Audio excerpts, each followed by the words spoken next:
Let's move on to the big news of the day, I think, which is there's just fucking layoffs upon layoffs in the gaming industry. There were layoffs right before we started recording. It's really sad. Yep. It was EA announced Kind of sucks. layoffs, and it was Sony yesterday, I think, and Sony, and seems like they're blaming VR for all of the layoffs. Is what I...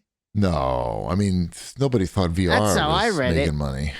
I know, but now they've they shuttered the studio that made VR games for them. Well, yeah, I mean, the whole PS5 VR thing was just a complete waste of money. Like, I know, and now it was so unnecessary. They seem to have finally figured it out, but unfortunately, some other good people at other studios, like Insomniac, lost their jobs because of it.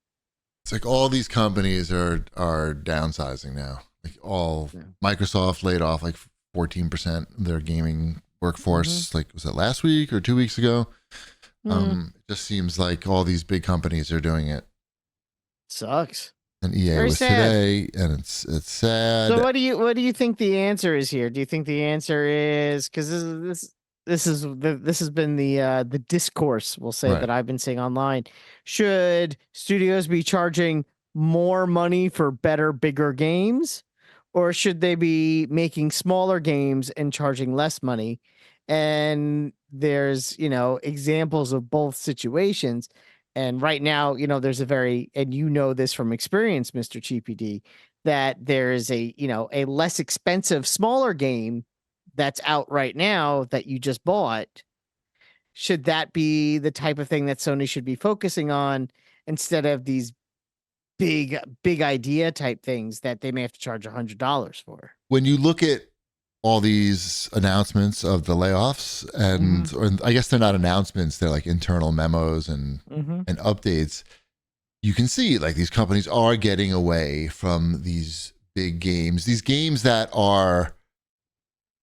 cost a lot of money to develop and that aren't likely to return like a jackpot level of a return.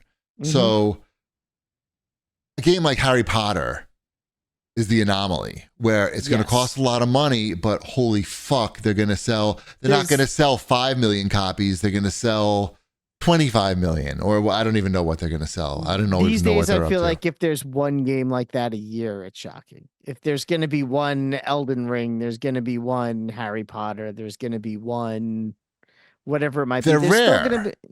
And the companies now are realizing how rare it is, and like, hey, if we're gonna spend invest $150 million on something, we need to make $1 billion. We don't want to sell 5 million copies, 4 million copies, or 6 million. We need to fucking blow it out of the water. And it's just like, how do you do that now? Maybe, I mean, again, I am no expert on this. Maybe they're looking at this in a way that isn't the right way. Maybe the answer is not just a video game. Maybe there's something else that goes along with it that would help. Maybe there's a merchandising element. Maybe there's a licensing element that could help. I mean, it's the same thing with Marvel and the Marvel movies. Marvel movies, $1 billion franchise, but a lot of what helps, especially with the production of that, is, selling those toys and those hats and those shirts and the theme park rides. And I think this helps Nintendo a lot too. I don't know how much Nintendo makes a year in licensing, but I guarantee you it's enough where, it helps with game development costs. It eases, and it can't hurt that pain. The problem is that no matter what kind of games they're making, just the nature of this business is these guys just get laid off constantly. There's no job security. Like, so these are mass layoffs happening now, right? But there's constantly layoffs going on in the game industry when projects end. It's just, it's expected at this point that when you're working on a game, you shouldn't have any notion of job security at any point. Like, and especially once the game is done, like, why would they continue to pay you like when you're in between jobs? That's just the way most of these big companies look at it. They're Yes, just that's been it focused on has the been bottom like line. that. It So, feels like it's been like that forever. so no matter what, even though your suggestions were fine, Wombat, at the end of the day, if the company thinks they're going to make more money by firing these people that they don't have to keep on the payroll, they're just going to do that and take the extra money. And I was gonna say, and they should still. Sure. It's funny because I was actually coming at it from the how do you keep games at $60, not so much the how do you keep people from getting laid off. Right. Because I think at the end of the day, greed's always gonna win. Right. And even if my solution worked to have people keep their job, if they could get away with it, they will, because greed always wins. I'm not saying it's right. I'm just saying that's the reality. Yes. Which is sad. But yes, I think that, if you have a game that hits, it's sort of like I talked about this previously with like Mass Effect. When they killed off Commander Shepard, it was sort of like a killing of a golden goose in that franchise, because there was a lot of merchandise that went along with Mass Effect. And at that time, I remember, I would, especially in Manhattan, for some reason, I saw a lot of people wearing like N7 backpacks were like kind of a thing at the time. And hoodies, lots of N7 gear. And once they killed off Commander Shepard, like within a year or two, you just didn't see any of that anymore. It just kind of went away. Again, probably like, because a game like that, I mean, of course, like, yeah, it's stupid to lose something like that, but a game like that cost a lot of money to make, and they sell, like, it's successful games sell a lot of copies, but it doesn't sell that many copies to maybe justify the investment and the time. Well, that's what I'm saying. You keep that license alive in between. If you can make some money on hoodies while you're not making the game, so that when you do start making the game, there's still something there. I don't know. That ship is fucking I know that ship space. Well, I understand that because they didn't listen to me when I said it 5-10 years ago. Right. But if you find something that hits with people, Super Mario Brothers, you could make all the toys you want and Legos, and so when you don't have a game out, at least there's something pretty still sure out all these there. companies are trying to make Super Mario Brothers. I'm sure they would all love to make Super Mario Brothers. Yeah. I understand that. I'm just saying there's other avenues other than just the sale of the game, and even, or digital content to help finance these games, that instead of, hopefully not raising game prices to $120, because I think that would hurt more than the Sony one is the interesting one, right? Because by all accounts, like they're winning this generation. They seem to have all like their exclusives in place. Like they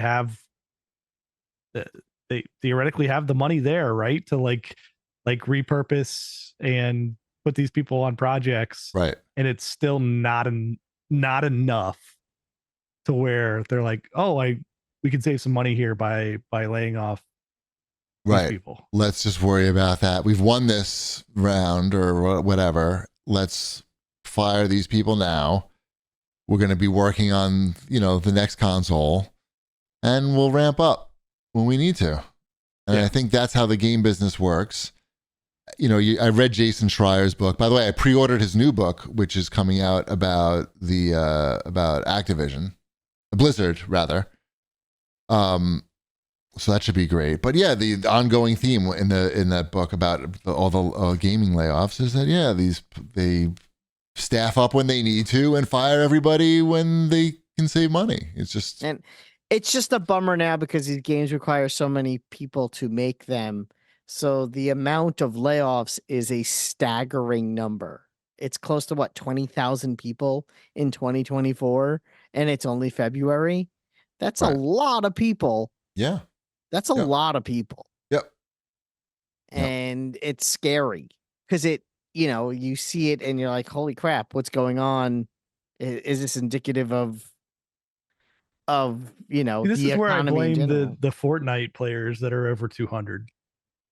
I mean, in a way, over level 200. It's true though. You should blame. They call them like sticky games, right? Like Fortnite, Roblox, Minecraft, to a lesser extent, like Apex Legends. Like just There's only so many hours. How many hours in the day can Wombat play games? Probably 2. And he wants to play Fortnite and doesn't leave a lot of time for other games. And there's a billion Wombats out there.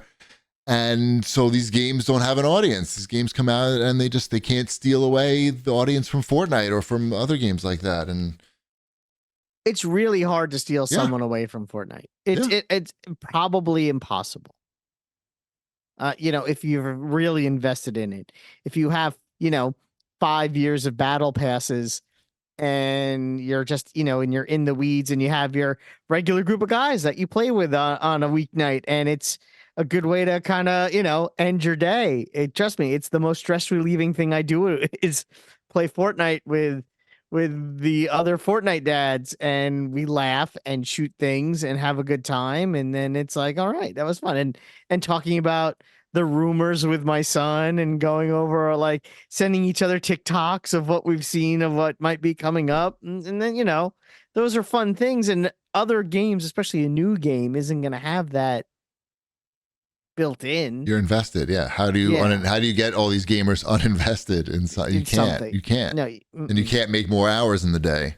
Nope. So I was surprised to see that Apex Legends, that was on Steam, the Steam store, and Apex Legends is one of the top grossing games on there, or at least top earning games. It was like in the top 5 when I looked, and it seems to be like sort of living in the top 20.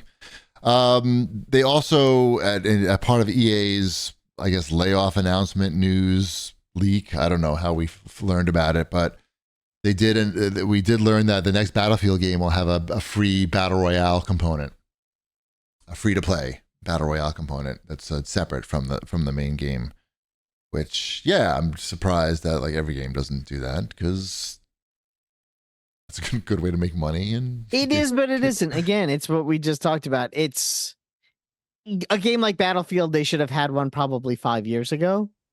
Right. The question is it too late? Free is a great price. And free is a great Battlefield price. is a good brand still, even though they've sort of they've had a rough few releases, I guess, recently, but people will check out free. And people like Battle Royale still. Yep. Hey, they even got ship playing. Well, Dadhood did. Right. It's not the worst. It's not the worst. He makes it seem like it's a chore. No, he likes it. You like the dancing stuff, right? Like when you see like, Freddy Krueger do like it literally time warp or something. I don't know. I literally have no feelings whatsoever for anything that's going on. Is your heart just like cold when you're playing this game? I think it must be. I mean, I think that at its worst or best, I don't know, the game is goofy. There's a goofiness. Right. There's a light-heartedness to that game that I think, which is the other reason why I like it maybe a little bit more than like a Call of Duty where everyone's so serious all the time. Right. This is like, oh, I'm gonna jump this car over this cliff and it's gonna flip and it's gonna be funny, but whatever. Right. It's just me.